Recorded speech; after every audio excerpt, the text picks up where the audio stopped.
The sky is falling! Hey guys, what's going on? It's Eli, back with another review video. And to round off the Disney Animated Movie Week, well, yes, as was clearly teased in the last review video, and with, what I quote and what I just now did, yeah, you know exactly what this is.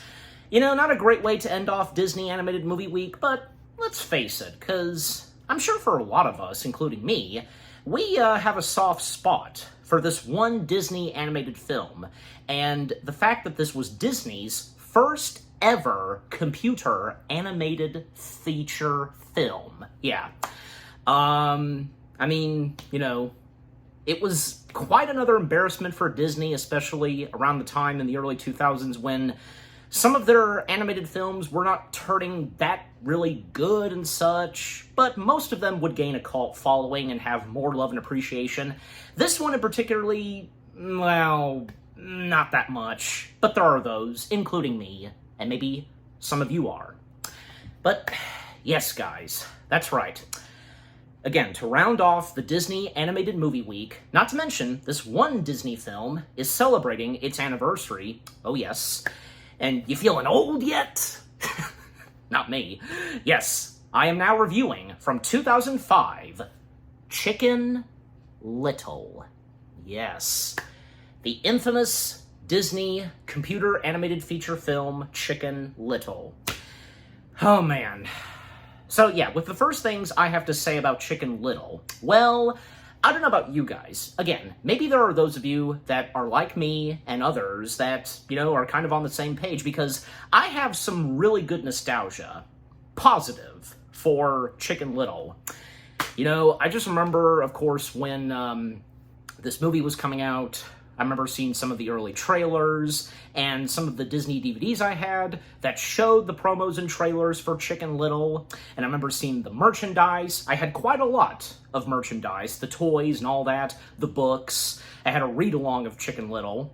And I remember when my parents and we went to the Disney parks, a good majority of Chicken Little was at the Disney parks. Mainly, two of the stars of Chicken Little, the title character himself, and Abby, they were meet and greet characters. And for a while at Disney's Hollywood Studios, there was a balloon inflatable of Chicken Little. And for quite a while, because on account of the Chicken Little balloon, there was, on the side of a building, a portrait of a sky with blue skies. And that was there for quite a while. I'm sure you guys probably remember that.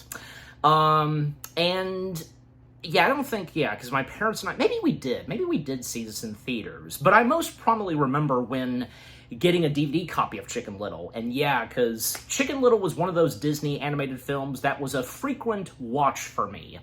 And the many times I would later watch it, and on account that I did a rewatch, and here I am now, doing my review, in my opinion still, now that I've gotten older, I still think Chicken Little, while not a huge success as it is, it's really not that bad as you would expect. It's harmless, it's okay, it's not the strongest, it doesn't really have to be. But, the story itself is decent. The characters are enjoyable. Well, that is with the exception of a few, but we'll get into them momentarily. The animation quality, may not be top-notch, but it has its very interesting, unique style and look, as any of those very few Disney animated films would have. Like, I can think of most prominently, say, films like other Disney films like, say, Atlantis, Home on the Range, or, Sleeping Beauty 2, and amongst others that, still having that Disney fluent animation style and look, but they still have somewhat of a different style to them, and how they look, and with its backgrounds and such. You get what I'm saying? Just, even in the case of, say, computer animation.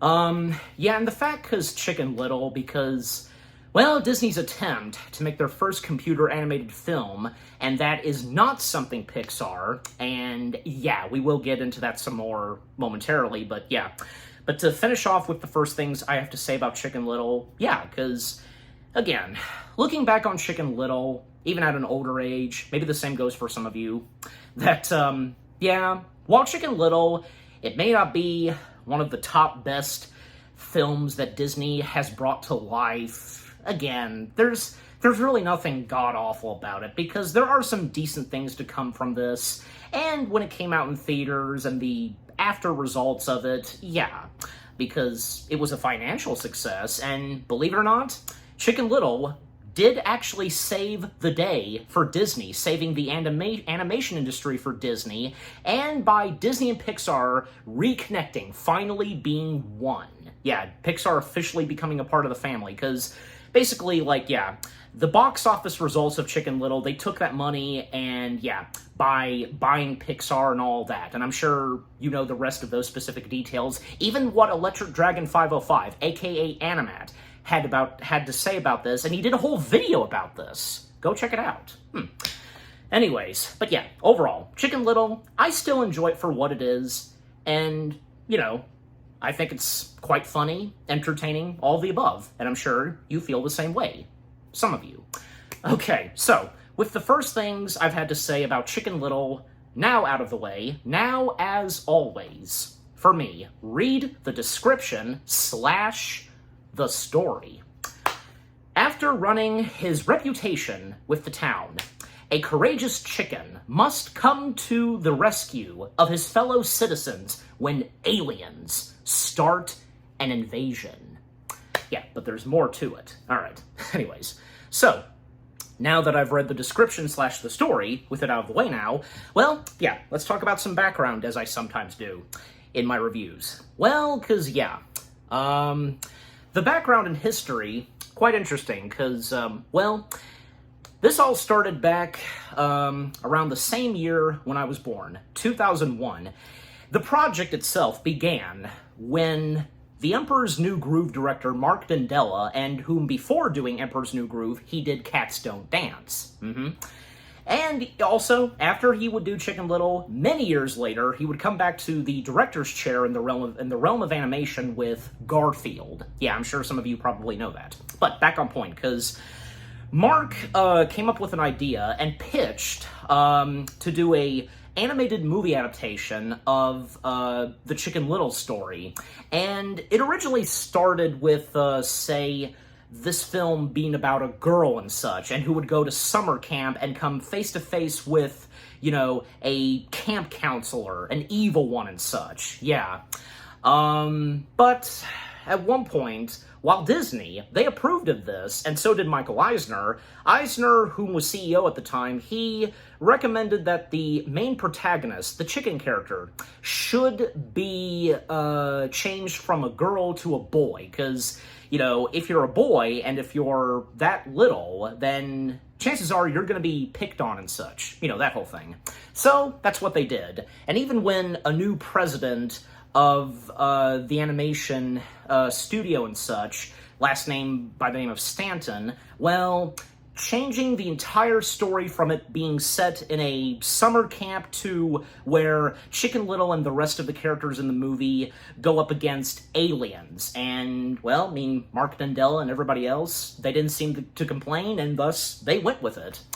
And yeah, because, not to mention that when at first Chicken Little was supposed to be a girl, Holly Hunter was considered to voice Chicken Little, but after the sex change and before Zach Braff stepped in, there were other big names that were considered to voice the title character, from, say, Matthew Broderick, David Spade, Michael J. Fox, but then it was settled on Zach Braff. And honestly, because I think it was probably for the best, because let's face it, from Matthew Broderick, Michael J. Fox, and David Spade, well, they already played big protagonists in 3 past Disney films. We all know what those are, so yeah. So it was nice for another new voice to step in to voice the main titled character. Yeah. Yeah, so, you know, the story having been changed, and, you know, because after Eisner made the demand and such, yeah. And when they would proceed with, like, say, the animation style and how they would do it, like, be flexible and all that, and when they would have it be a computer-animated film, yeah. And not to mention that, Chicken Little would go on to be the first mainstream film to be released in a digital scopic 3D format. Yeah, in digital 3D, to put it short. Yeah. And basically, you know, it was developed with the Disney digital 3D technology. And it was used for the films released, and that's pretty interesting.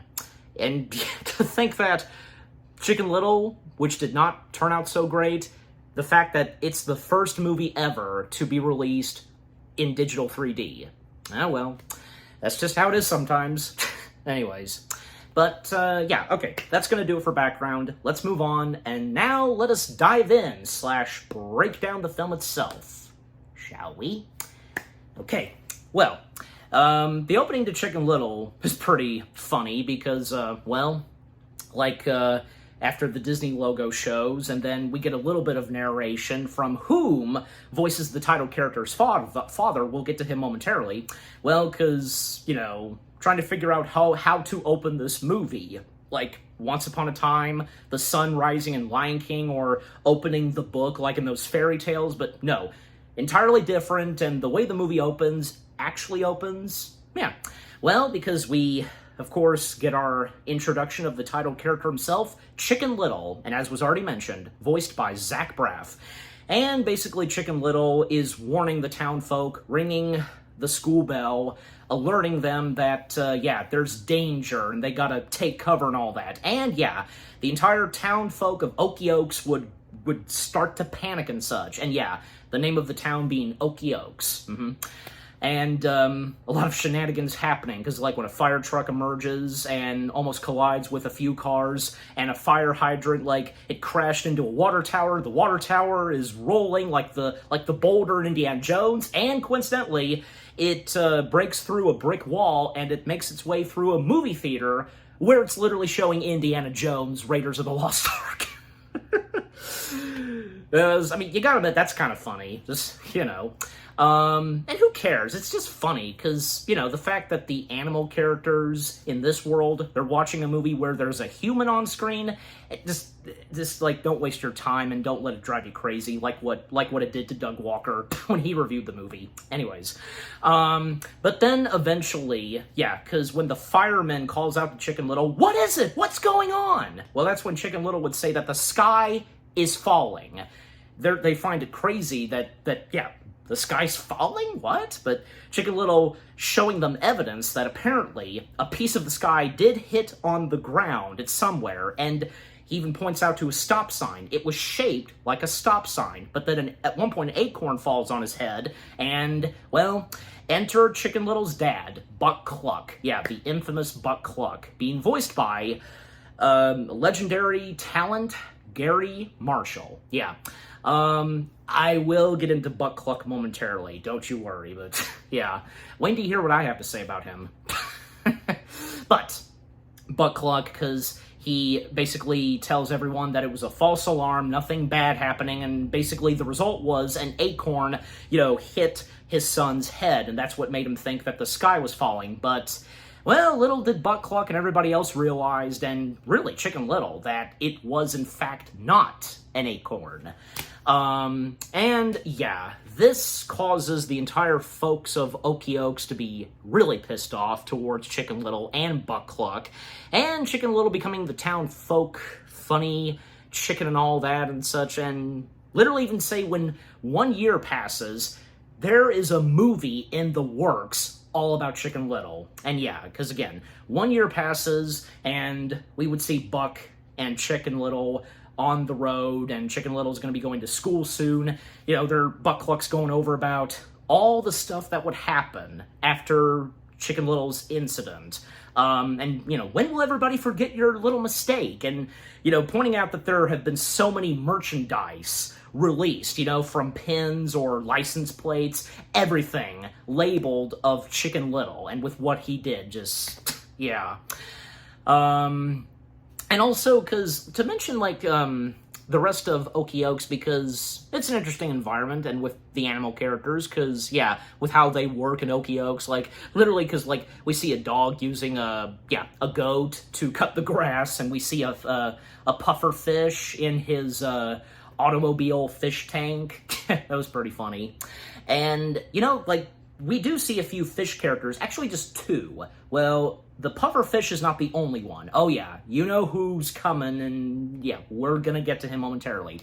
But yeah, and Buck Cluck, he tells his son that he's gotta lay low. And even when Chicken Little's going on that he hopes to, you know, for today being a new day and hopefully for everyone to forget his mistake, Buck Cluck just like he disregards that and just tells his son to lay low and all that. Okay, and to talk about our two main characters, Chicken Little and Buck Cluck. Well, I mean, in the case of our title character, Chicken Little, there's really nothing bad about him, okay? Because we understand the struggles that Chicken Little's going through, and he seems all around a really good, nice kid. He is. And, you know, the fact that the way the folk treat him at first, but then when at one point things are looking good for him, but they turn out not to be, and, you know, his attempts to have another chance and to have everyone forget and put aside the whole sky falling incident, yeah. And I think, yeah, with the voice performance of Zach Braff, and, you know, Zach Braff, how can you not love someone like Zach Braff? Especially since, you know, he was doing Scrubs at the time. Yeah, but amongst others. And, you know, with his voice acting he delivered for Chicken Little, his quick, fast talking, oh, yeah, it's really fantastic. And, yeah, Buck Cluck, okay. I'm sure a lot of you guys are expecting for me to criticize and take down Buck Cluck. Well, actually no, because, look, I understand.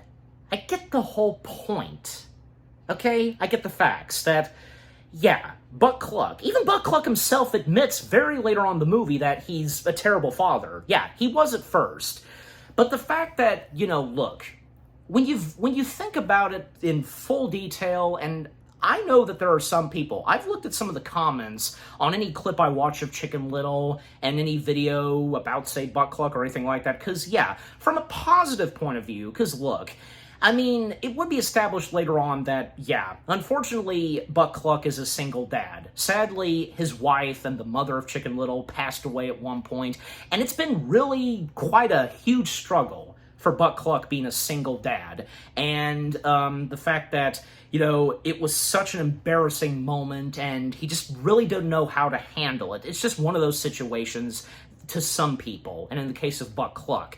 And, you know, I think it would be obvious that deep down, he really loves and cares for his son, but he just doesn't know how to really embrace it and all that because of what he's going through. Stuff for him like this is so complicated.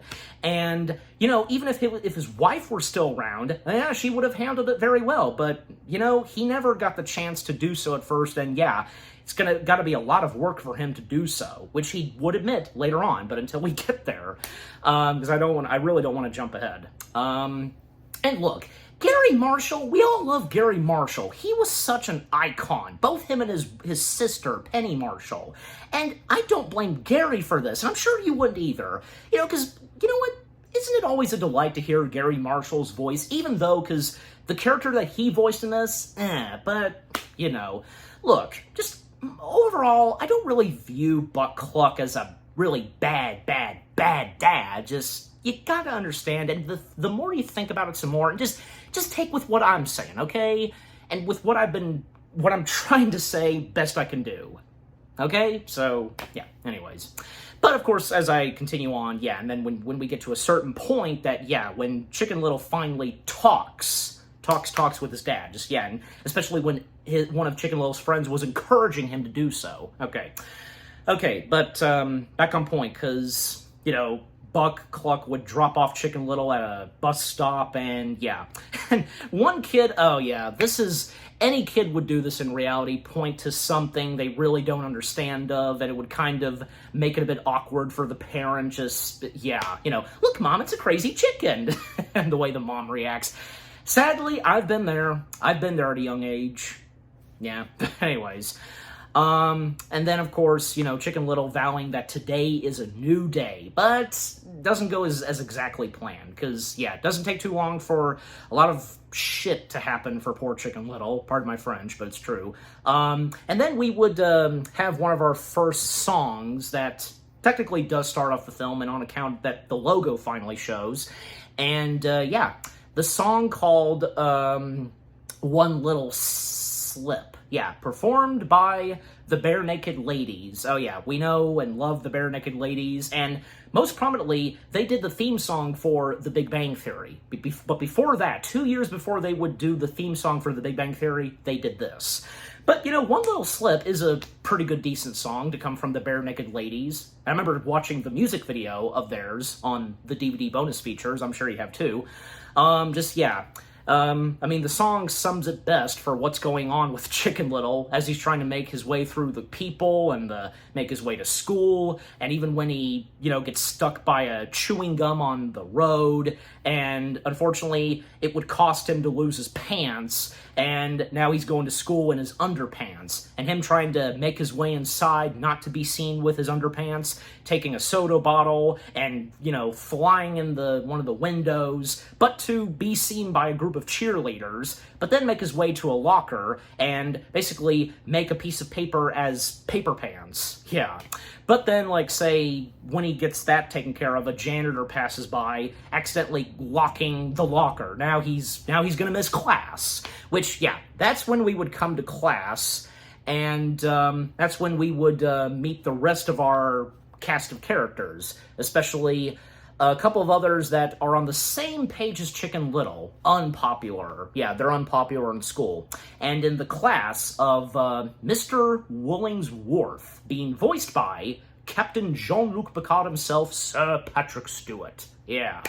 And fun fact about Patrick Stewart, because before Chicken Little, he was offered a lot of voice roles in some of the past Disney animated films, most prominently during the Disney Renaissance. You name it, from King Triton, Jafar, Governor Ratcliffe, I'm pretty sure Judge Crawford, yeah, or say Clayton, but unfortunately, he was unable to take on any of those voice roles because of him, being focused on Star Trek The Next Generation. And I think I read where he did regret not having taken the voice role of Jafar, but I'm sure he would have been good, and man, could you imagine if he would have taken on the voice role of, say, King Triton? That would have been something, but, and the fact that they finally got Patrick Stewart in one of their films, which beat in Chicken Little, and the fact that there's not that much of Patrick Stewart in this, but you know what? With how much we get of Patrick Stewart as Mr. Woolingsworth, it's not that bad. Yeah, we all love Patrick, so yeah. And Mr. Woolingsworth was a decent character in this. And yeah, so the rest of our cast of characters in Mr. Woolingsworth class. Well, we have two whom are technically the bullies, especially towards Chicken Little. We have Foxy Loxy, present pretty and punctual, as she says, when the teacher calls out their names. And Foxy Loxy being voiced by the lovely, delightful, talented Amy Sedaris. Yeah, and she's done so many other great projects, especially when she's worked alongside with Jon Favreau a good chunk of times, like in Elf or The Mandalorian, or one of my favorites, The Chef. Yeah. And Goosey Lucy, I guess you could say, Goosey Lucy's is the, sidekick of Foxy Loxy. And Goosey Lucy being voiced by one of the animation people of Disney, Mark Walton, who actually did do a good chunk of voice acting for a couple of big Disney animated films, like those two cows in Home on the Range, Barry and What's-Him-Face, who have their eyes on our three main cows, the dairy cows, them. And he would also go on to voice, I'm blanking on his name because, Rhino, yeah, from Bolt. Yeah, because yes, I was right. Yeah, Bald. Okay, so yeah, Barry and Bob. Yeah, they're the Longhorns. Yeah, so he voiced the two Longhorns, Barry and Bob in Home on the Range, and Rhino from Bolt. Most prominently, yeah, Rhino and Bolt. But of course, besides doing voice acting, because yeah, doing a lot of animation stuff because he was in the art department for Tarzan, and he also did a lot of storyboards and all that, and being a story artist, you know, from doing films like, say, the Super Mario Brothers movie, Luck, Paws of Fury, the Angry Birds films, and amongst others. Yeah. And yeah, because, man, he did quite a lot of animation for different animation studios from, you know, Disney, DreamWorks, and even Blue Sky. Good for him. Anyways, so, yeah, so again, we get Foxy Loxy, Goosey Lucy. Then we would get the introduction of, you know, those that are, you know, they're the unpopular ones. We have Master Runt of the Litter, as Mr. Woolensworth calls him, and Runt of the Litter, being voiced by Steven Zahn. I think I might be butchering his last name some, but you know who it is. We all love him. He's such a delightful actor. And I most prominently also love him best in Daddy Daycare. If you remember that and him being in it, how can you not? Yeah. And, you know, Runt of the Litter, you know, he was a pretty good, funny character. And with what Steve brought to the voice performance, and just the funny and delightful moments that Runt gets in Chicken Little, it's pretty good. And just being such a huge, big, fat pig, just, yeah. Okay, and a couple of other names that would be dropped, you know, from Any Penny, Ducky Lucky, Fuzzy Wuzzy. Then we would also get Morcupine Porcupine, whom, yeah, has a few scenes in the movie, and just, you know, his line and delivery is just, it's funny, of course. And I don't know, I mean, I think that Morcupine Porcupine was a not bad, okay, you know, funny character, and when he gets his moments. And actually, because Morcupine Porcupine being voiced by the director of Chicken Little himself, Mark Dindell, and he voices another character that's a part of the school. We'll get to him in just a moment. And yeah, because Morcupine Porcupine, when his name's called out, he goes, "Yo," and he's got shades, like, yeah. And then the teacher would call out to Fish Out of Water. Yes. I don't know, is it me, or do you think for a lot of us, Fish Out of Water was maybe everybody's favorite character? Because there's really nothing bad about Fish Out of Water, at least in my opinion.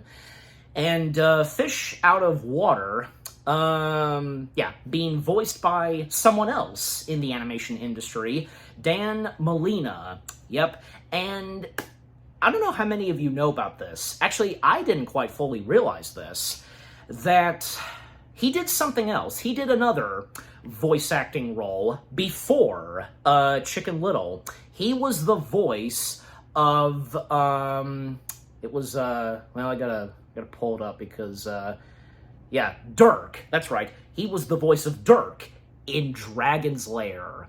Yep, who'd have thought that the voice of Dirk is also the voice of Fish Out of Water in Chicken Little. That's pretty interesting, yeah. And just seeing the behind the scenes, like, when it comes to the voice acting, and the fact that he literally was using a tube of water and a hose, and just like, that was great. And just the way he brought to the voice performance of Fish Out of Water with that was just fantastic, yeah. But yeah, Fish Out of Water, he's introduced, and it doesn't take too long for him to be so funny and energetic, just, yeah. Then, Abby Mallard's name would be called out, and Foxy Loxy a few times, like, coughing and saying insults, like, you know, ugly duckling, just, yeah. And the teacher will not stand for rudeness and all that, but, you know, even Abby, she assures him, and he actually gets startled, like, you mustn't sneak up on me like that, ugly, Abby, just...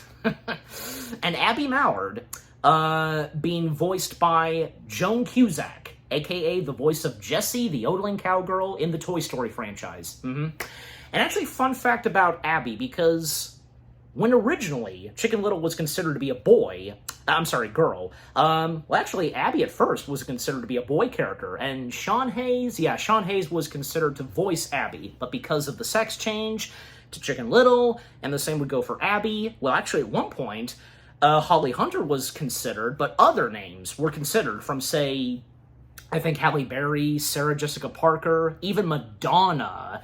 But that's when they would settle on Joan Cusack. And, you know, it's nice to see that Joan Cusack doing another voice role in something else Disney, besides Pixar. So, yeah. And I don't know, because, I don't know about you guys, but Abby Mallard, because I thought she was a pretty okay character. And, from her to Runt and Fish Out of Water, they were some of the best friends that Chicken Little has in this movie. Very loyal to him, especially Abby.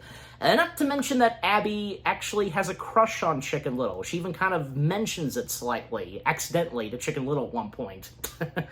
But yeah, and when Mr. Willingsworth, he calls out for Chicken Little, well, yeah, he's not there because, he's missing out class because he's stuck in the locker.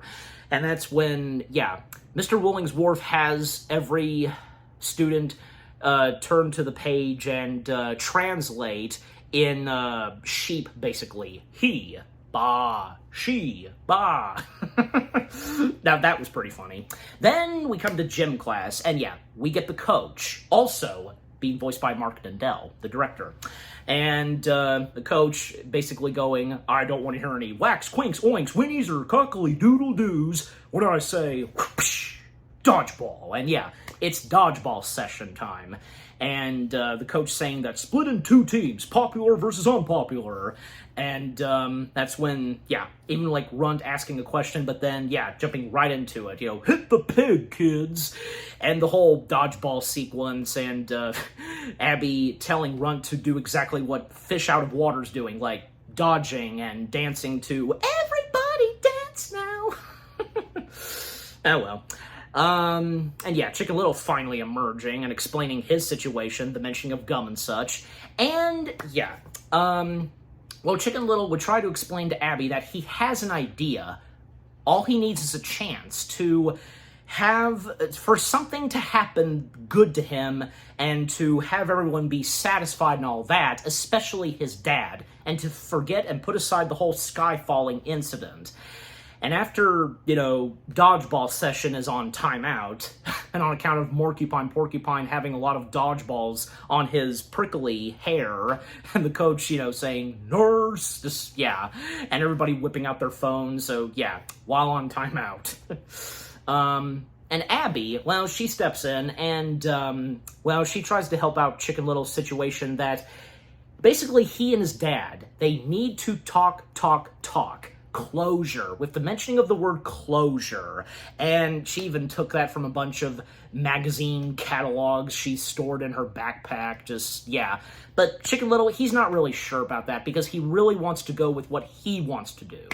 And while they're talking, because, even say Fish Out of Water, he's taking those magazine/catalogs, and he would make at one point the Empire State Building, a King Kong reference, basically. And what a coincidence that same year when Chicken Little came out, we had another animated film that did a reference to King Kong, Wallace and Gromit: The Curse of the Were-Rabbit, if you know, you know. And later that year, well, an actual King Kong movie came out. Peter Jackson's King Kong. Just what a coincidence, right? Or maybe coincidence? I think not. Anyways, if you know that reference that I just did, how can you not? But, yeah. But then all of that would be interrupted when, well, Foxy and Goosey, they're up to no good.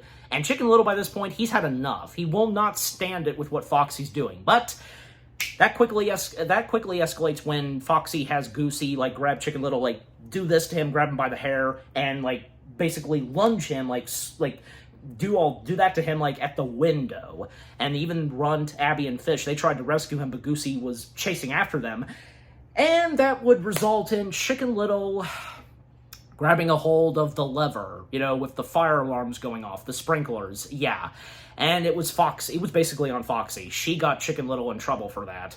And then when, say, the aftermath of it, Principal Fetchit, that's literally his name, Principal Fetchit, has a talk with Buck Cluck. And even Principal Fetchit, he's really the only one that has the utmost respect for Buck, especially since back then, Buck Cluck, in high school, Buck Cluck was Buck Ace, their very own baseball star. He was once a very well-known good baseball player for the Mighty Acorns, the baseball team and such of Okie Oaks.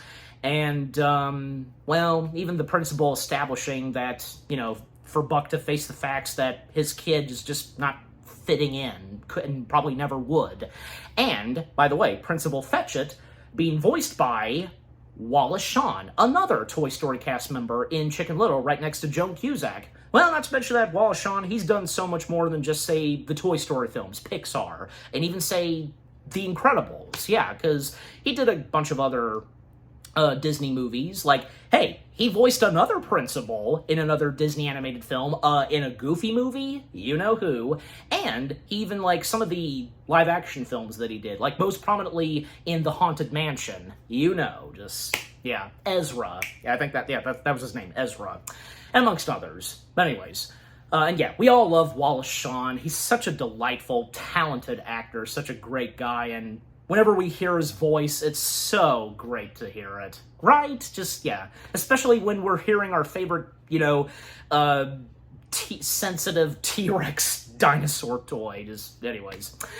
And even, like, afterwards, like, Buck Cluck, he assured Chicken Little was okay, and Chicken Little didn't have to explain. Well, I'm sure, I'd like to think they probably must have known what really happened, and, well, why would Chicken Little have told a lie? Because, and I'm sure he would have explained to the principal, but yeah.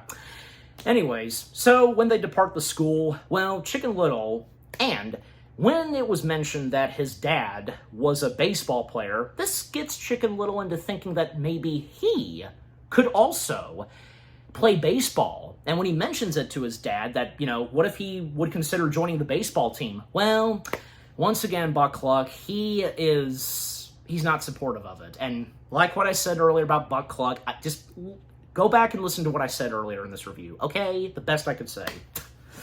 Anyways, and, well, even Chicken Little then saying it was just a joke, but no, Chicken Little is technically really considering it.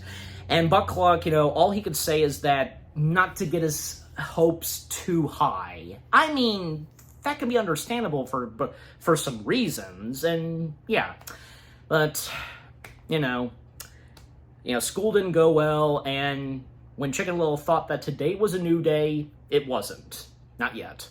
And, well, with them returning home, and we actually have a small, sad song that plays, and in the middle of it, because as I mentioned, Chicken Little's late mother, because Buck Cluck, he looks at a family portrait of him, Chicken Little, and their mother.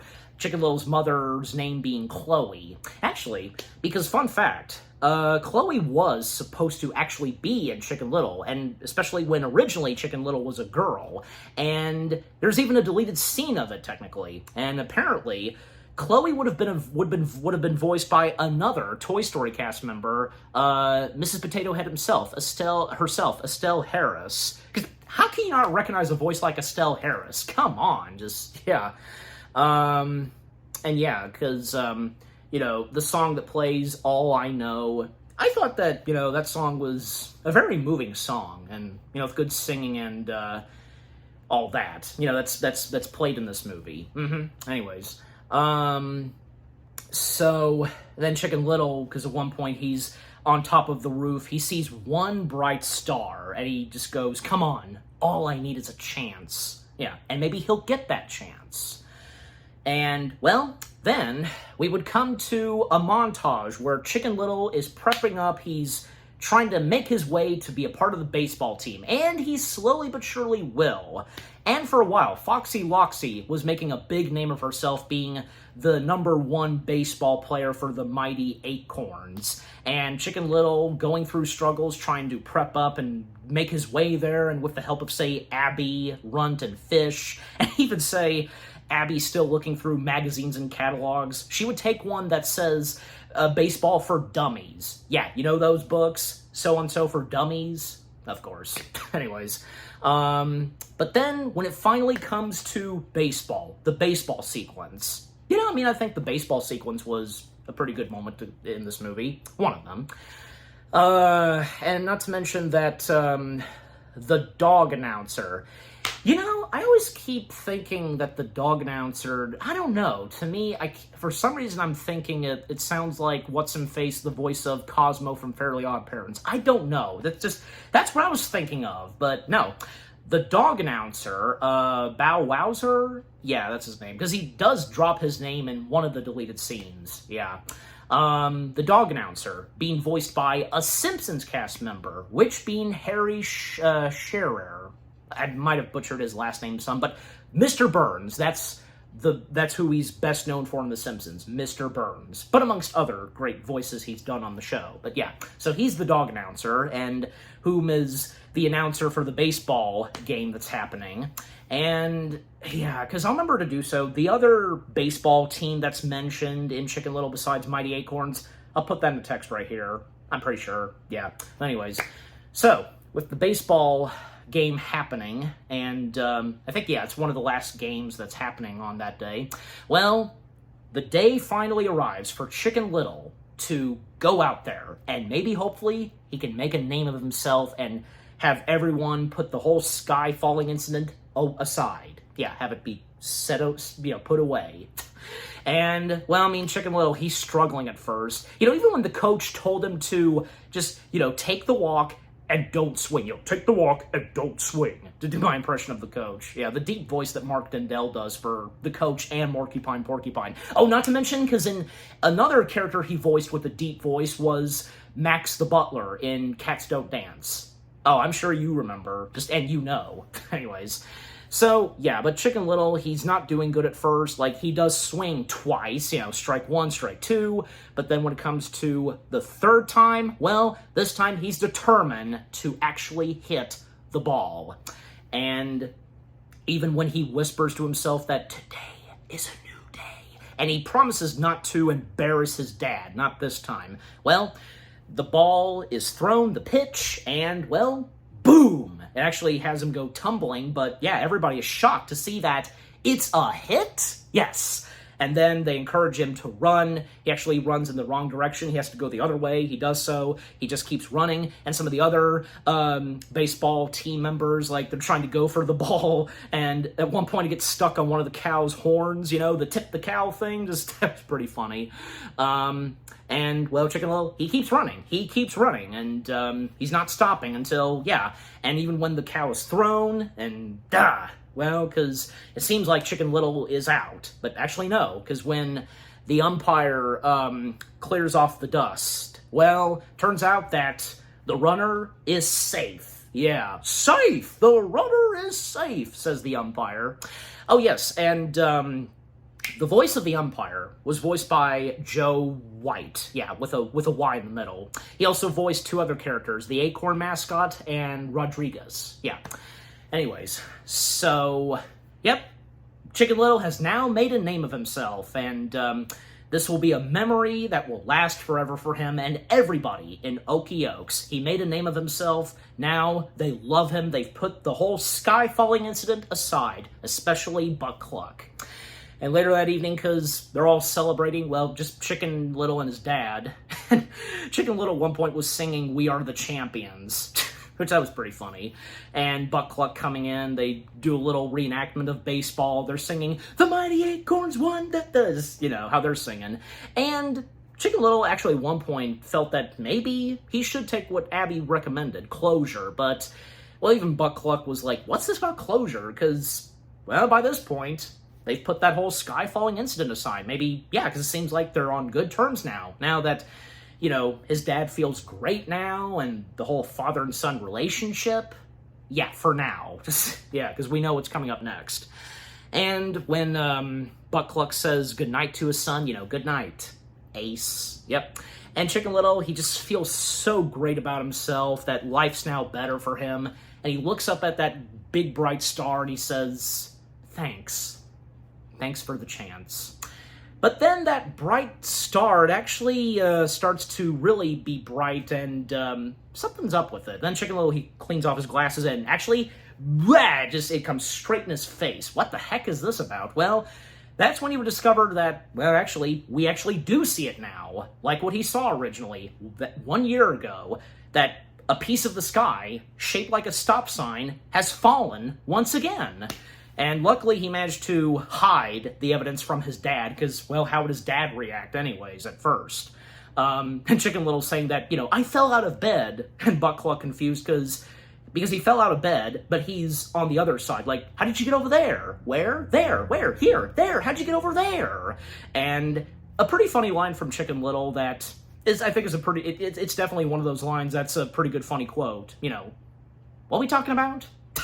Yeah, so, but Buckluck just never mind, and he once again says goodnight, and, well, Chicken Little analyzing the piece of the sky, and when he would discover some more that, oh, actually, this is not really a piece of the sky. It's something. It's a panel. It's an electronic panel with buttons and all that, and that can blend in with no matter what it is. It can disguise itself with anything.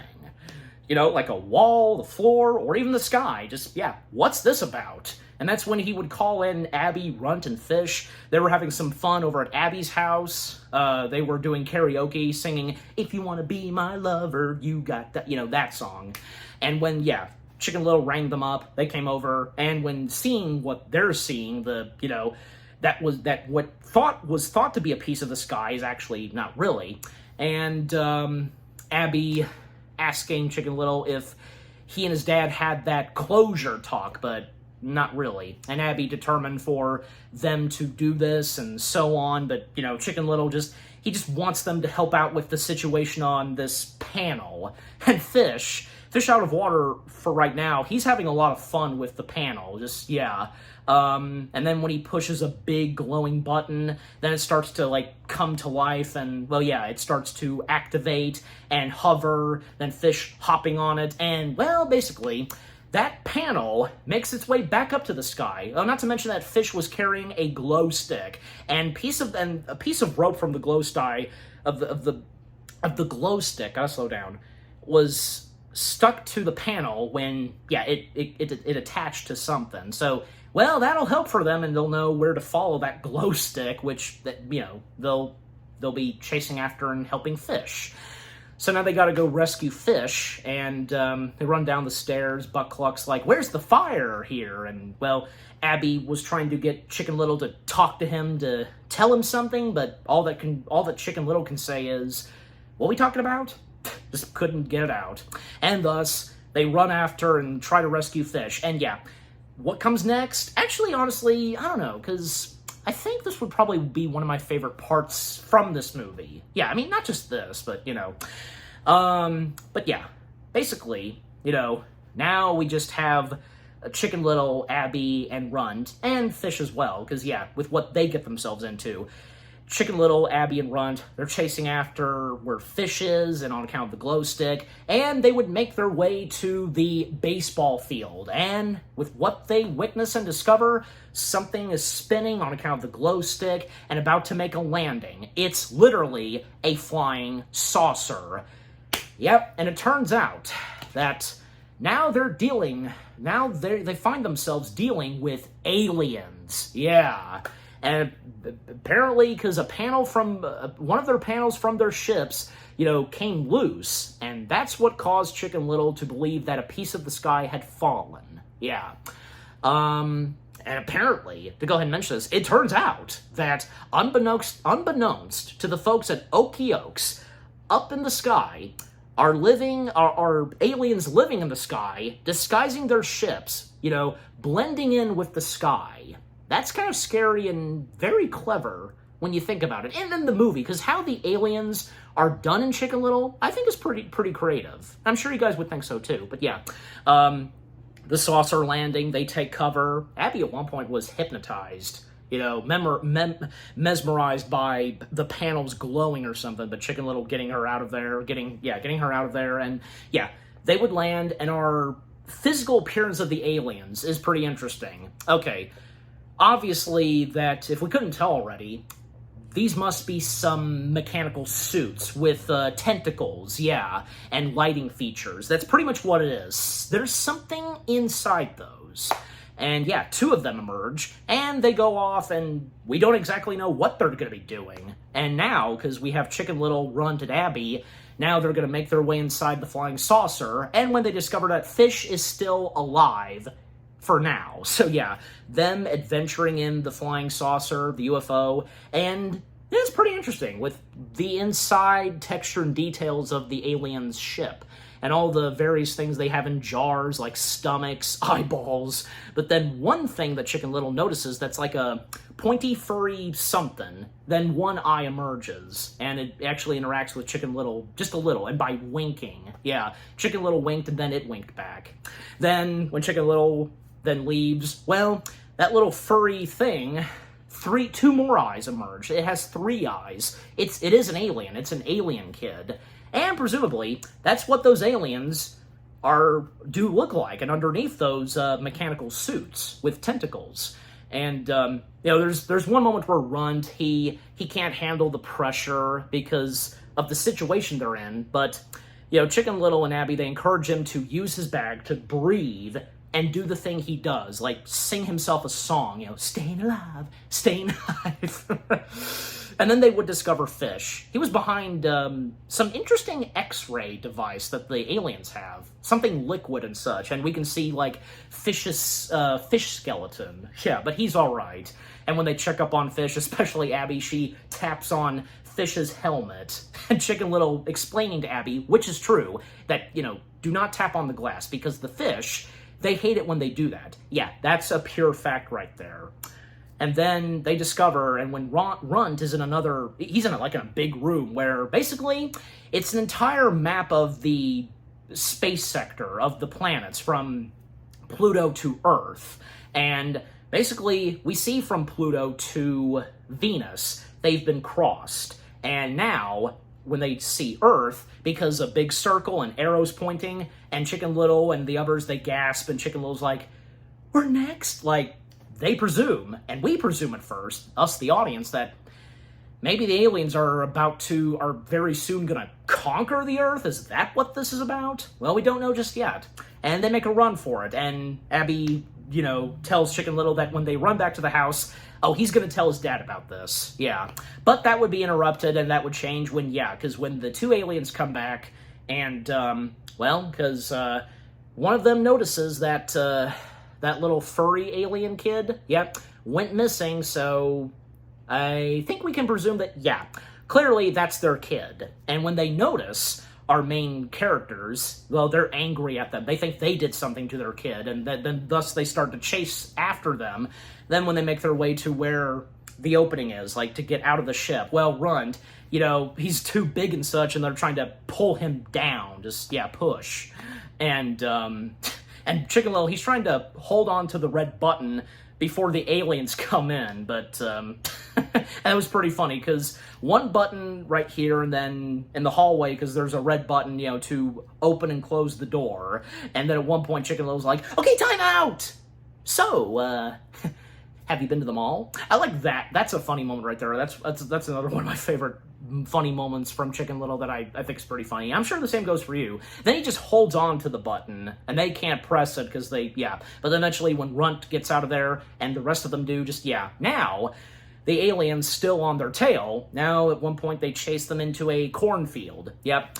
And, the aliens, the 2 of them, they unleash their blades, and they start to fly like choppers. Yeah, and literally, because they're going to crop the field, and quite intense, especially for them. And even right before they did that, they were hearing a noise, which turned out to be Runt, chomping on some corn. Sorry, nervousy here. Yeah, that's true. And them running through the cornfield, and when Abby notices and points out that they should ring the school bell to warn everyone, they do so. And then when, how much the aliens were cropping the field, well, they made those, signatures, in signs, M. Night Shyamalan signs, That's pretty funny. Okay, here's another thing. How did nobody in Okie discover that? That's what I'm wondering. Did anybody even think of that in the first place? Maybe some of you, but hey, now that I've mentioned it, feel free to say something in the comments section. Okay, moving on. Back on point, because they make their way to the school. Well, it's locked, and Chicken Little has an idea like he did before. He needs a soda. Runt is struggling to put $1 in the vending machine, and actually there was a deleted scene where, in one of the deleted scenes, he was struggling with a vending machine. Yeah, because it would not accept his money, something went haywire with it, and that did not satisfy Runt. So, if that had been kept, then that would have explained Runt's situation in this. I mean, even if it matters. I don't know. And when it seems like it took his money, no, it didn't. And this is where Runt, he goes into complete rage, and just like, don't work, and actually got the soda popping out. And Runt, he then was like, what happened? I blacked out for a second. Yeah, I mean, haven't we had those kind of moments where it's like we're totally lost and we're in so much rage and just like, what the hell just happened? Come on. I'm sure some of us have been there. But anyways, and not to mention to say more about Runt and how much he's fat, because yeah, like running is not one of his things, especially because how much he's panting and all that, and with his breathing. But, he still manages okay in this movie. But yeah, just thought I'd mention it because it's true. One of those details to mention about Runt. Anyways, so yeah, with Chicken Little activating the soda pop and launching himself up to the school bell, and then eventually, yeah, because he would about to start to ring the bell, but he has a flashback of the acorn incident. But then when he snaps out of it, his friends calling out to him to ring the bell. One of the aliens snatches Abby. Well, he takes the courage to ring the bell. And actually, the sound of the bell causes pain for the aliens. Yeah, they don't like the sound of bells. And, well, everybody in Okie they hear the alarm bell going off, and a camera crew comes out. Everybody comes out. Oh, and by the way, I don't know why I didn't mention him yet. Yeah, just one of those things. Mayor Turkey Lurkey. Of course have to acknowledge Mayor Turkey Lurkey. Mayor Turkey Lurkey, of course being a turkey, being voiced by the late, funny legend himself, Barney, a.k.a., Barney from Andy Griffith, Don Knotts. Yeah. And not to mention, Chicken Little was one of Don Knotts' last projects. I mean, even... Not just Chicken Little, but he did one of the Air Bud movies. Yeah, Air Buddies. That's right. But definitely it was Chicken Little that was his very last project before, he would sadly pass away that same year. Well, and yeah, just 1 year after Chicken Little came out. Just, yeah, you get my point. Anyways. And look, because... I don't know, because, yeah, Chicken Little may not have been Don Knotts' final acting role, especially in something animation. I mean, maybe there could have been so much more of Mayor Turkey Lurkey we could have gotten in Chicken Little, especially there's one deleted scene, I'm sure you know exactly what it is that I'm talking about, where Turkey Lurkey has a talk with Buck Cluck. Some nice encouraging words and all that. If that had been kept in the movie, maybe that would have settled things with the character of Turkey Lurkey. You know what I mean? Just, But it's just how it turned out in this movie. I mean, that's not to say that Mayor Turkey Lurkey's all around a bad character. No, especially since he got Don Knotts. Come on. Let's not be too harsh on Turkey Lurkey. Especially in the case of Don Knotts. For crying out loud, just, But yeah, so Mayor Turkey Lurkey overall, I thought he was a pretty funny character. In my opinion, and I'm sure you would think so too. But, back on point, because yeah, everybody, including Turkey Lurkey, because coming up and hopefully Chicken Little has a good explanation for this as the coach calls out, Chicken Little, you better have a good explanation for this. And Chicken Little, he's struggling with words as he did before. You guys said, don't do us. Even one of Turkey Lurkey's agents has to translate, and yeah, Turkey Lurkey's agents that hold up cue cards or something for Turkey Lurkey, especially at the baseball field, that was pretty funny. And it's literally those board of words are the same thing as Chicken Little. You said, don't do what? Yeah, and Chicken Little having them to run and hurry to witness aliens present. And yeah, but the aliens, they are very quick to get out of there. Because yeah, they get back in their ship and they start up their ship, and hopefully, maybe there's a chance that everyone in Okie will see this. They'll see the spaceship and all that. But they at one point stop because Turkey Lurkey noticed, oh, a penny. Guys! Oh, right. But Turkey Lurkey, he still grabs the penny. Lucky mayor. Yeah, but ultimately, it's too late. They do not see the spaceship. And this would once again start the whole acorn incident. this making a bad reputation on Chicken Little and his dad. Yep, now once again being a huge embarrassment and causing a rival. Just, you know what I'm saying? Just, yeah.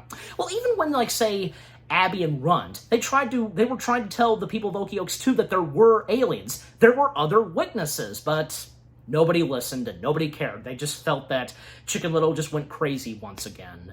Even, yeah, I presume it is the principal, because it is Wallace Shawn's voice, you know, calling out to Buck Cluck, "Why can't you keep that child of yours under control?"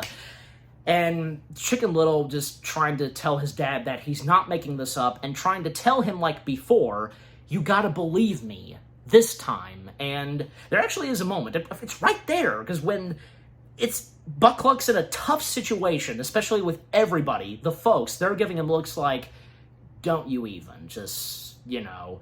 And yeah, Buck, unfortunately, he doesn't believe his son. No. And yeah, when things were looking good for Chicken Little and his dad, after Chicken Little won the game for the Mighty Acorns, it goes downhill once again. Ugh. And yeah, this puts Chicken Little in a big depression, and all he can do is just walk off, you know? He failed to get everyone to see what he actually saw, and it's right there. Not to mention that the little kid alien, well, because, you know, he was there the whole time on the spaceship, and he even followed his parents, and unfortunately, because he had to duck and cover from the sound of the bells, when he emerged out of the cornfield, he could see that his parents were leaving him. Yeah, unbeknownst to his alien parents. And even the alien kid noticed Chicken Little passing by, then he would start to follow Chicken Little. And then when we would come back to the aliens, they send out a distress call, you know, for help and such. And, well, I'm pretty sure it's not going to take too long for everyone to realize that Chicken Little was in fact telling the truth about aliens. Yeah, we know what's going to be coming shortly. And then the next day, well, apparently because, you know, reports coming in about the second Chicken Little incident, and apparently at one point these family of lemmings, you know, they were running for their lives, screaming, and not able to jump from a cliff. They instead jumped at the nearest park bench. Okay. And then Buck Cluck getting a lot of phone calls, apologizing, and on his laptop, "You have hate mail. You have more hate mail. Your hate mail box is full." That's pretty funny, too. Even at one point, Buck Cluck's own mother calls him. Jeez, even Chicken Little's grandmother's pissed off, too, on this whole thing. How, like, you raising my grandson like this? Like, God. But, yeah. And then Abby still tries to get Chicken Little. When at one point they visit Chicken Little, Abby, Runt, and Fish, well, Abby throws down a magazine. Literally on the cover, it says, "Talk." And Abby telling Chicken Little that if there was ever a time to talk to his dad, it's now. But Chicken Little, all he says is, "It's too late for that now." And then Runt, he starts to sing a song. Maybe it's now too late, if you know what he's singing. Yeah, but not really helping in the situation. But, you know, we understand with Runt, just, you know. And they leave him to give him some time. But then, at one point, Chicken Little notices right beside him is the little kid alien. And yeah, that's when he freaks out, so does the kid alien. And when Abby, Runt, and Fish come back in, they freak out too. That is with the exception of Fish, who gets them to shut up, and he starts to communicate with the kid alien. Huh. That's pretty interesting that Fish managed to understand the alien kid's language. And the name of the alien kid, and thanks to the communication that Fish does. Turns out that the alien kid's name is Kirby. Yep, that being his name, Kirby. And Kirby being voiced by young Sean Elmore. Yeah. And when they discover that, you know, his name's Kirby and his parents left him behind, then out of nowhere, Runt, he goes, "Darth Vader's Luke's father?" And Chicken Little and Abby, they have a look like, huh? Just, yeah, like, why would you say that? Hey, we get an Indiana Jones reference and a Star Wars reference. Hey, talk about predating when both of those would actually become a part of the Disney family. Anyways, and Chicken Little attending to Kirby, assuring Kirby that they'll do whatever it takes to get him back home. He at one point has Kirby blow his nose, and at one point Kirby, achoo! He sneezed, his hair sticking. But that's when the aliens come in. This was a pretty cool moment right here, especially with it being accompanied by John Debney's music and score. And could not forget to mention him, because yeah, the great music score writer John Debney. Oh yeah, if you've heard his music for God knows how many movies he's done, especially in the case of so many animated films, yeah, his music's fantastic. The music and score, very underrated that he brought to Chicken Little, is actually pretty good, especially when it comes to the aliens. Oh yeah, he's pretty good at, turns out, you know, seems as though he's pretty good at writing music and such for anything science fiction, and with what was specifically brought into Chicken Little. Oh, not to mention that John Debney, another Disney film he's probably best known for having written music for is, well, the Hocus Pocus films, especially the first one. Yep. So, yep, he most prominently had done the music and score for Disney's Hocus Pocus. Anyways, but back on point, because now everybody in Okie including Buck Cluck, of course, seeing aliens in the sky, turning off the disguises, you know, the panels, like, you know, in disguise of clouds and all that. The entire alien force has arrived, the entire alien society, and apparently they're referred to as the Galactic Armada. Yeah, and when Fish keeps translating for Chicken Little what Kirby's saying. Yeah, those are his parents, and they brought the entire Galactic Armada. Yeah. And you gotta give it this, that it's nice to see that the entire alien race, they all came together, helping out those two alien parents in search of their son. Yeah. And basically, like, yeah, turns out that this is just a simple rescue mission. The aliens, they're not really here to conquer anything. They're just here to find the missing child. Yeah, but of course, to everybody in Okie at first, they think it's an alien invasion. And then, you know, they just run in panic. Even right before that happened, when the lights are shining down below, they shine on Porcupine. He goes, whoa. Yeah. And Kirby, with so much enthusiastic and excitement, he's running out on the road, and Chicken Little calling out, watch out for the kid, don't hit him. Buck Cluck grabbing Chicken Little, like, to get in the car, and they gotta get out of here. And Chicken Little, I mean, he's trying to explain his dad on what's going on. I mean, well, Buck Cluck's like, yes, you were right, an alien invasion, look, there it is. Well, yes, but there's more to this. And when Chicken Little explains to his dad that it's a rescue mission because these alien parents, they left their kid behind. Well, Buck Cluck, he's like, what? Like, Chicken Little just explained to him, like, you still find this hard to believe? Even Chicken Little, he made it very clear to his dad that, you know, forget it. You wouldn't believe me anyways. He got him there. Yep. Then he just runs to catch up to Kirby, make sure he's not hurt or anything. And even with Abby, Runt, and Fish, they're on Buck Cluck's tail. Then with Chicken Little's that, yeah, calling out to Buck Cluck that, you know, Chicken Little is telling the truth. Then we get the song, It's the End of the World as We Know of It. It plays while the invasion's happening. And, well, the ground troopers start to emerge. And, yeah, basically, when it seems like at first they disintegrate everything in their path, like they first do it to Foxy Loxy, because Foxy Loxy threw a rock at one of them. Then what she got in return was being vaporized. Disintegrated? Well, who knows? We don't know just yet what they actually did. And then Chicken Little, well, he actually saves Kirby from an incoming car, and by launching himself to save Kirby, they make their way into the Okie movie theater. They hit the screen projection. They're both okay. And they do some high-fiving. Pretty cool and cute. And then, you know, Buck Cluck coming in. It scares Kirby. He hides behind the curtains. And Buck Cluck grabbing Chicken Little and, well, Abby stepping in and telling them, you know, we gotta get out of here. It's like War of the Worlds out here. And also, what a coincidence, that Steven Spielberg's War of the Worlds remake came out that same year. Anyways, and that's when, you know, Abby then tells them to do something about this. And that's when Chicken Little didn't occur to Abby, but now Chicken Little finally has the courage to have the closure talk with his dad. That, you know, you were never there for me. You were with the baseball game, but then when I tried to explain about aliens here and the sky falling, you know, you weren't there. You weren't supportive.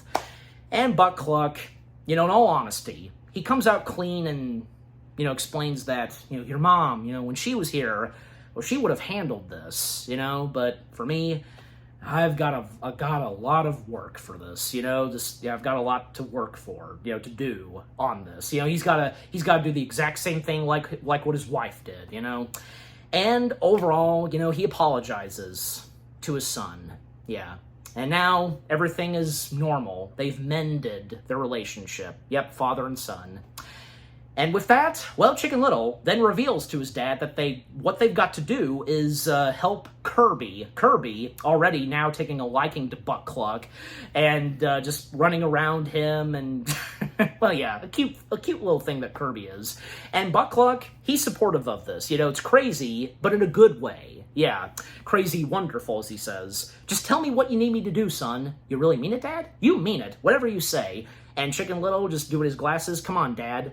We've got a planet to save, and that's what they do. Then there's a moment where Chicken Little, before he and his dad, they go out to go face-to-face with the aliens, well, he grabs Abby and he says, by the way, I'd like to say that I find you extremely attractive, kisses her, and, well, he finally expressed his feelings towards Abby, as Abby was trying to do, technically. Yeah, and Abby, her feathers, her fur, plucks. And she's like, now that's closure.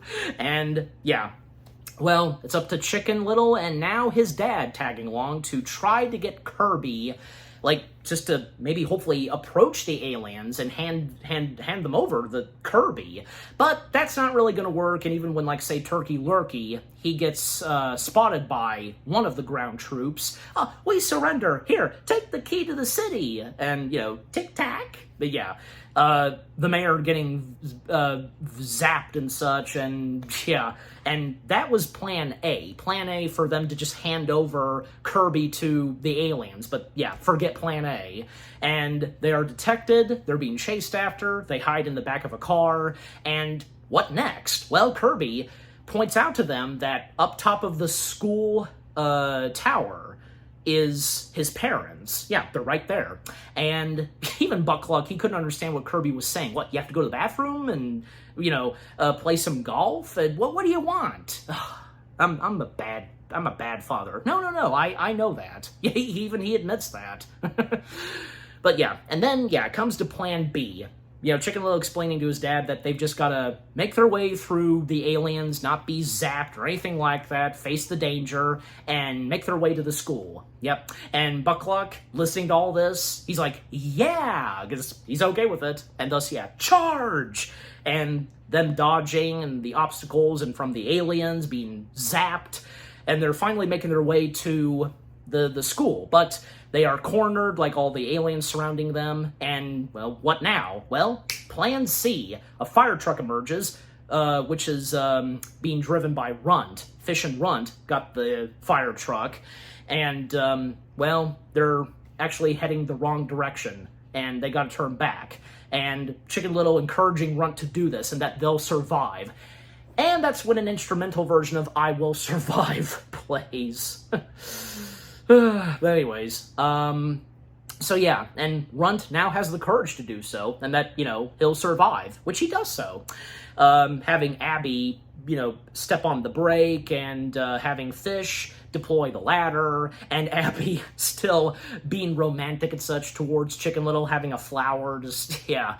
And Fish with the ladder, and Runt ringing the fire bell, yeah, which of course causes the aliens to, because they don't like the sound of a bell.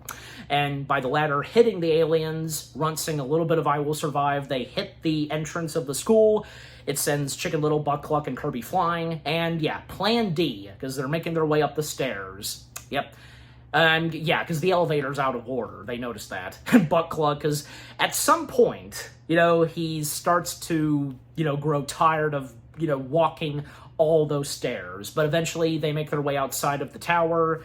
Buck Cluck's unable to get out of there and telling his son to get back in, it's too dangerous. But Chicken Little tells him that he's got this. And you've got to believe me this time.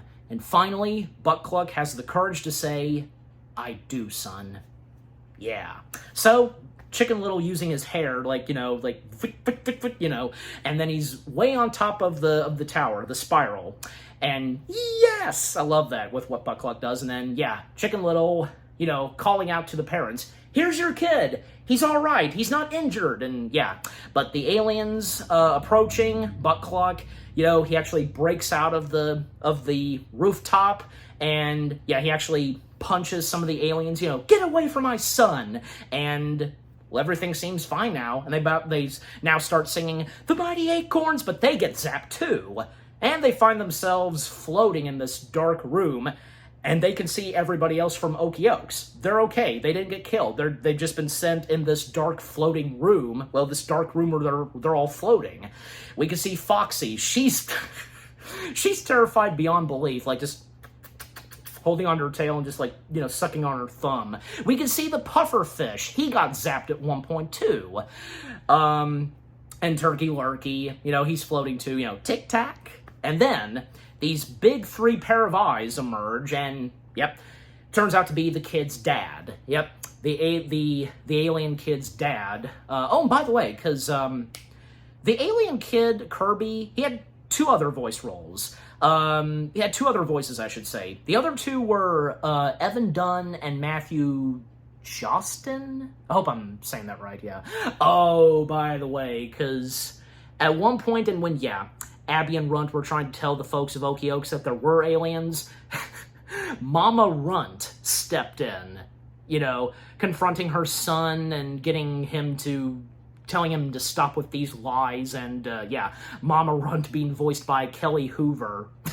The appearance of Mama Runt was quite funny. Anyways, but again, Kirby's alien dad emerges, and, confronting Chicken Little and Buttcluck. Why did you take our child? And Buttcluck addressing to him, just hold on there, buddy. My son did not take your son. You were the one that left him behind. That's bad parenting, and I should know. Of course he should know. Yeah, even because, you gotta admit also that he does admit at that point that he had been not a really good dad. Okay, so you gotta give it that to him. Anyways. So then the alien dad in this booming voice, isn't Meters kind of in that same territory as, say, the whole thing in The Wizard of Oz, because it's not really the Wizard of Oz that they're talking to, and the pay no attention to the man behind the curtain, that kind of thing, kind of similar, don't you think? Anyways. So by having them release the child, Kirby reunites with his mother, and it should be taken care of now, right? Because everything's back to normal, but not for the alien dad. He's overreacting and telling them that you've violated the intergalactic law 90210. Oh, 90210. That sounds similar. Huh. And basically unleashing a lot of weapons on them. But that's when Kirby steps in and addressing to his dad, what the beetle? And he can't understand what he's saying. He doesn't understand his own kid? In their language? Oh, well. And that's when the mom steps in, telling her husband that they are telling the truth. Chicken Little and Buttcluck are telling the truth. And, and the dad realizing that, okay, this is awkward. It is. Yeah, embarrassing and such. Yeah, and this being a huge misunderstanding. That's all it turned out to be for the aliens and such. A huge misunderstanding. No kidnapping, all that. They just simply accidentally left him behind. That's all there is. And, by the way, because, the alien kid's parents, alien dad and alien mom, the dad's name being Melvin, and the mother being Tina. Melvin being voiced by the late talented Fred Willard, and Tina being voiced by Catherine O'Hara. Which, by the way, because this would be Catherine O'Hara's first Disney animated film that's not Pixar. And, fast forward a decade later, she would find herself in another computer Disney animated film, which of course being Zootopia, and where she voices Judy. I said Bonnie, yeah. Judy's mother, yes. Anyways, Bonnie Hop, yeah. So it's all been taken care of, a misunderstanding, and it's funny, the chemistry between Melvin and Tina, because Tina telling them to put the weapons away, put them down, have them stop floating, and telling her husband to turn off the deep voice, the booming voice he has. And Melvin's like, but I don't get to use the big voice. Yes, dear. Melvin, yes, dear. And Melvin is a down to Earth, I guess you could say, to use that, or down to planet, since he's an alien. Nice alien dad, his personality and such. And yeah, the aftermath, they put everything back the way it was, and they apologized to Buck and Chicken Little, and even, if they had not known, then maybe there would have been a chance they would have, obliterated and conquered the Earth and such, But a good thing that didn't happen. And it turns out that they actually stop here every year when they meet the in-laws to get their acorns. Yeah, because that's another big thing with acorns, because and that's one of the reasons, because when they arrived, and when Chicken Little, Abby, and Runt first discovered them, they got out of their ship in their mechanical suits. Yeah, they basically went to get acorns. Yeah, I'm guessing that they just like to have acorns on their planet, or maybe they eat them as food. I don't know. They don't specifically... Do they specifically say? Is there a reason? Because I don't think so. Anyways. But yeah. So now we know, and apparently because that map they had where they crossed all the other planets, well, basically, they couldn't find acorns there, but when it came to Earth, yeah, that's where the acorns are, and most prominently at Okie Oaks. Yeah. Then there's one alien that pops in, who has a buzz cut, yeah, and whom is an alien cop with shades, and the alien cop, as he's credited, being voiced by Patrick Warburton. Yeah, gotta have Patrick Warburton in this, of course, yeah. And since he was, at that time, doing a lot of, voice acting for a couple of Disney animated films, I mean, of course, most prominently, there was Emperor's New Groove, Kronk, but the later ones he did, say, well... Home on the Range, and then the next year, this, Chicken Little. Anyways, and of course he did a lot of other voice acting for a bunch of other Disney stuff. Anyways, actually, believe it or not, that, yeah, this would be, at that time, the current last big Disney animated film in the lineup where Patrick Warburton does a voice, because, actually, fast forward 2 decades later, we would get him in another big Disney animated film, which of course being Zootopia 2, as the mayor horse. Oh yeah, yeah. But the alien cop popping in and just, okay, everything's back to normal, except this one over here. He points out to Foxy. Yeah, Foxy Loxy is now all girly in a pink dress with an umbrella singing Lollipop. Apparently something went wrong when she was transported, her brain and all that, but the alien cop assuring that, they can put her back the way she was, but Runt, on the other hand, actually... He finds her perfect and falls in love with Foxy. Yeah, so now they become a perfect, cute couple. But the alien cop, all he can say is, scary. Yeah. And Buck Cluck, he had a look on his face like, that was pretty funny. And, well, Melvin's watch goes off. They gotta hit the road in space. And Melvin's watch, it's literally Mickey Mouse with 3 eyes. Of course, there had to be a hidden Mickey in there somewhere. Even if it's a spitting image of Mickey Mouse himself in one of the Disney films. And Melvin once again apologizes, and, well, he says that, on account that, he's a dad, and he's got to do no matter what it takes to be there for, his kid. Yeah, that's a good point right there.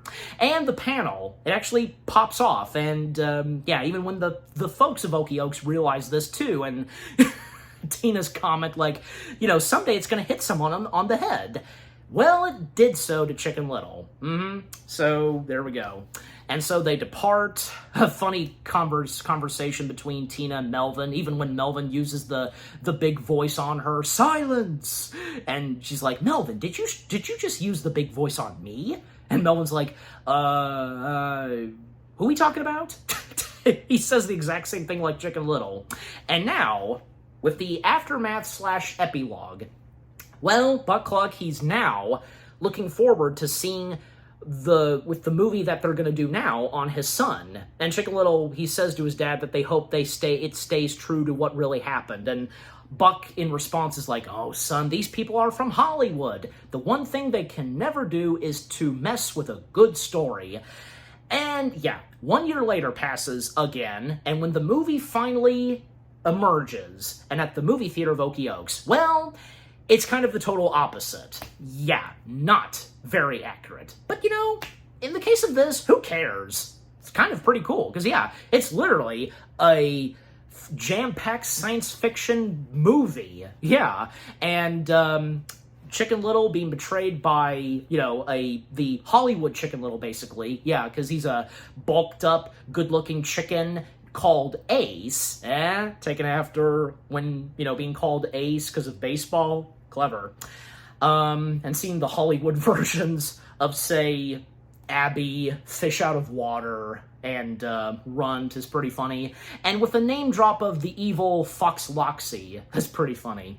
And, of course, have to acknowledge the Hollywood versions of those characters. Hollywood Chicken Little, Ace, being played by Batman himself, the late Adam West. How can you not recognize a voice like Adam West? Come on.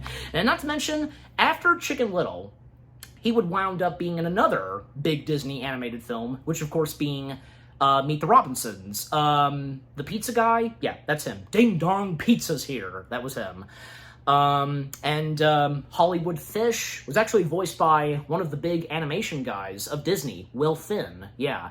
Who most prominently was the animator for Iago in Aladdin, and one of the directors for Home on the Range. Yeah, but amongst others, he's done.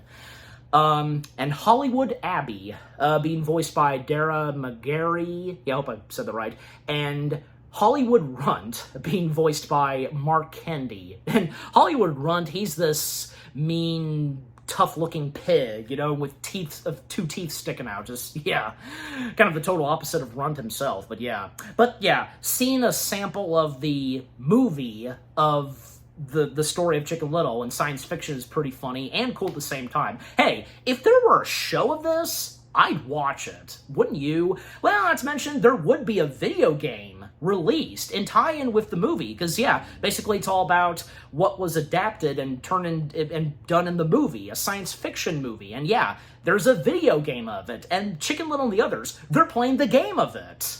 But, you know, I'm sure maybe some of you are familiar with it, and maybe some of you have played it. But yeah, that was pretty cool. But again, would have been awesome if there would have been a show. If there were, again, I probably would have watched it. Maybe you would have too.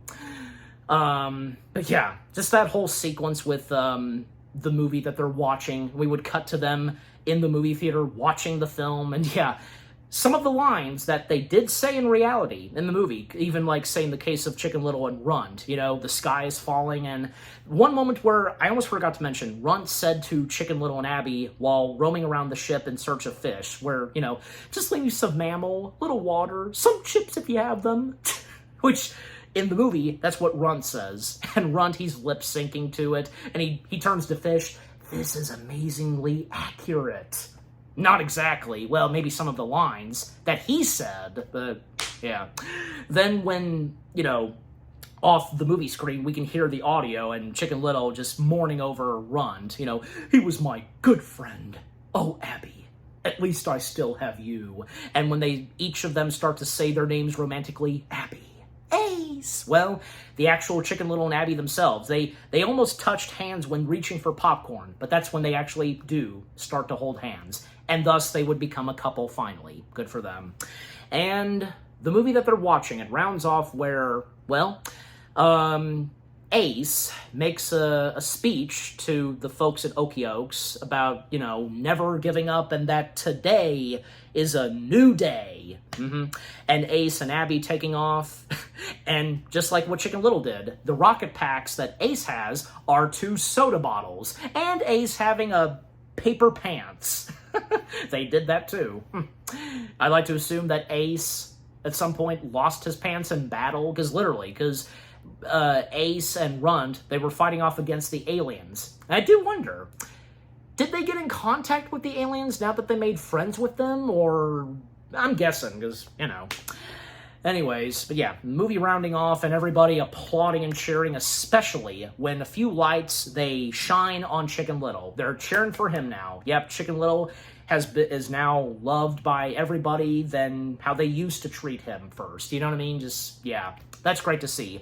A good happy ending right there for our main titled character and for everybody else. Yeah.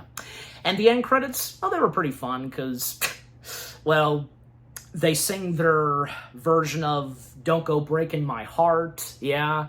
You know, Foxy, Runt, then Chicken Little, Buck Cluck, Abby, Fish joining in, even say Morkypine, Porcupine, and Kirby. They're doing some beatboxing, just, on the microphone. Even Turkey Lurkey and Mr. Woolsworth, they sing a little too. And when it comes to, Mayor Turkey Lurkey, one of his agents holds up the words, and by, I won't go breaking your heart, and Mr. Woolsworth, who actually, if you look closely, he did appear where the closing shot, where everybody's cheering Chicken Little, he's right there. He's actually walking up to where Chicken Little is, But for him to pop in the credits once more, and with Patrick Stewart, wrong Patrick. Patrick Stewart singing a little, don't go breaking my, two students are beside him, when he goes, don't go breaking my, and the two go, bah, don't go breaking my, bah. I just, that was just funny and delightful to see during the end credits. Then, during the rest of the end credits, and of course we get the music video of this, where, basically we have, Shake Your Tail Feather. Because, Shake Your Tail Feather, that's it. Performed by the Cheetah Girls. Oh, yeah. Anybody see their music video? Shake Your Tail Feather, it's an okay song. Kind of catchy almost, and if you're into that kind of pop music, especially from Disney, oh yeah. Anyways, but and also, another thing to mention is that,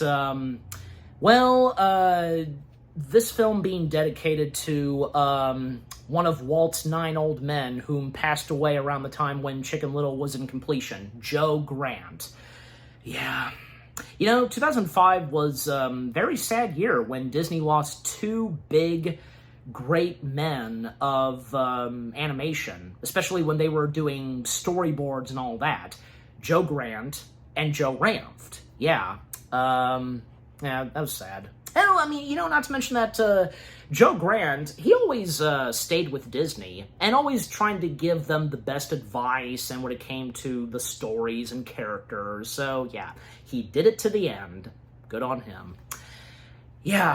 Oh, by the way, a very quick mention, because I'm sure some of you might be aware that there was originally an attempt. Disney was at one point attempting to do a sequel to Chicken Little, which would have just been simply titled Chicken Little 2. And one of the biggest things is it would have centered on Chicken Little and Abby and with their relationship. And there's a lamb character that steps in whom speaks Spanish, and there's a good friendship between her and Chicken Little, but Abby, she becomes the total opposite Abby that Chicken Little once knew. Abby making herself all dolled up and trying to make a good impression on Chicken Little, and the fact there is a deleted scene of this. Maybe some of you have seen it. I hope you have. It is on YouTube. You can go find it. It's there. And also not to mention that there was apparently going to be a Chicken Little TV series? And there's some test footage. There's also some test footage of that with him and Kirby. It's on YouTube as well. But, of course, on account of the Chicken Little sequel, that, of course, didn't actually come to be. And it was canceled shortly after, not long after Chicken Little's released. Chicken Little saved the day, as I said earlier, reviving Disney doing animation and mending their relationship with Pixar becoming part of the family, and with that, John Lasseter and Ed Catmull, not only would they still be working with Pixar, but they would also be working and reviving Disney in a brand new way. And on account when Bob Iger also stepped in, gave them those positions. Because Chicken Little got canceled, it got canceled shortly after John Lasseter became the chief creative officer for both Pixar and Walt Disney Animation Studios. And one of Lasseter's first major tasks was to cancel all planned sequels, especially on account that the sequels were being done at Disney Toon Studios. But the last ones that did end up being finished and released was Cinderella 3 and the Little Mermaid prequel film. All about music and such. You know that one. Just, like I said, because knowing the aftermath and results that came for Chicken Little, while it didn't do that great, it still managed to technically saved the day, as I said. Anyways. Alright, but yep, that's our movie. That's all she wrote. Yeah. So, in the end, and with my final thoughts and words results, yeah, Chicken Little, again, it's not one of Disney's best. But that's not to say that it's really god-awful, at least in my opinion. Everything about Chicken Little from beginning to end is not really bad. It's okay and harmless, as I said. Yeah, the storyline, not that bad. The characters, some of them are pretty enjoyable. And, you know, say what you will about characters like, say, Turkey Lurkey, Morcupine Porcupine, and especially Buck Cluck. I know. The songs, the music and score are pretty good too. The animation may not be the best top-notch animation Disney's done, but it's still okay for what it is with its unique style and all that. Funny moments, emotional moments, some pretty funny, memorable quotes and lines. Yeah, everything else is pretty good too. Oh yeah, one more dimension about the lines and quotes, because when Chicken Little, Runt, and Abby discover that Fish is okay, they see him on top of the spaceship. The look on their faces, especially Chicken Little, he's like, oh snap. Well, his dad, Buck Cluck, would say the same thing too when the weapons were pointed at them. How did I not fully realize that until now and with my rewatch? I don't know. Hey, it's just one of those things. Yeah, just, again, overall, Chicken Little, it is what it is. May not be the best in the lineup of the Disney films, but, you know, that's just how it is. But I'm sure for some of us, including me, we enjoy it for what it is. The nostalgia we have for Chicken Little, that's what's also important. Yeah, nobody can take that away from us. And that's our own opinions on Chicken Little, etc. Yeah. And I'm giving Chicken Little, yeah, just, I don't care, just why not? Yeah, I'm giving it 7 out of 10 stars. Yes, 7 out of 10 stars for Chicken Little. And what about you guys? What did you think of Disney's Chicken Little itself? Would you consider this being in one of your top favorite Disney animated films? Maybe not higher up, but somewhere low, I guess. Do you have some good nostalgia for it, like me and anybody else? Favorite characters, favorite lines, favorite moments? If you're okay with Buck Cluck and with what I said earlier, just take what I said, okay? Just, yeah. And listen to some other people that I heard from on social media. Yeah, positive notes on Buck Cluck. Yeah.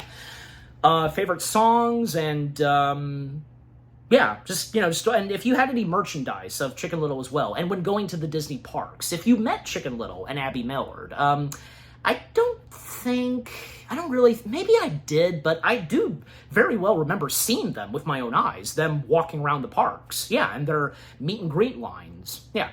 And also if you played any of the video games of Chicken Little, especially the one of Ace. Yeah.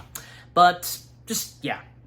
And not to mention that, you know, when it came to, say, Once Upon a Studio, what did you think of that? When Chicken Little did get in there. Of course he had to. Not to mention in the end credits of Wish. Yeah. And if you had also seen Disney's first adaptation of Chicken Little, the 1940s short film that came out around the time of World War II, if you saw that, yeah. But, yeah, just overall, what do you think of Chicken Little itself, with what all I've had to say, my review, and yeah, what did you think of my review of Chicken Little? Leave comments and give this review video a like, as always. And so, guys, with all that being said, thank you very much for watching. I hope you guys enjoyed my review of Disney's Chicken Little. More review videos are coming your way. They're going to be awesome. Keep looking forward, and I will see you guys in the next video / review. And, well, with that being said, the Disney Animated Movie Week has now come to a close. This was a lot of fun with the Disney animated films that I had reviewed, and I can't wait to do it again. Yeah, I will be doing another one very soon. Oh yeah, look forward to that, and when I do it next time. Yeah. And like I said, maybe Chicken Little wasn't really the best way to end it off, but maybe not all bad, just, you know. But anyways, but yeah. Again, thank you very much for watching. Take care, happy anniversary to Chicken Little, and peace out. The sky is falling! What we talking about?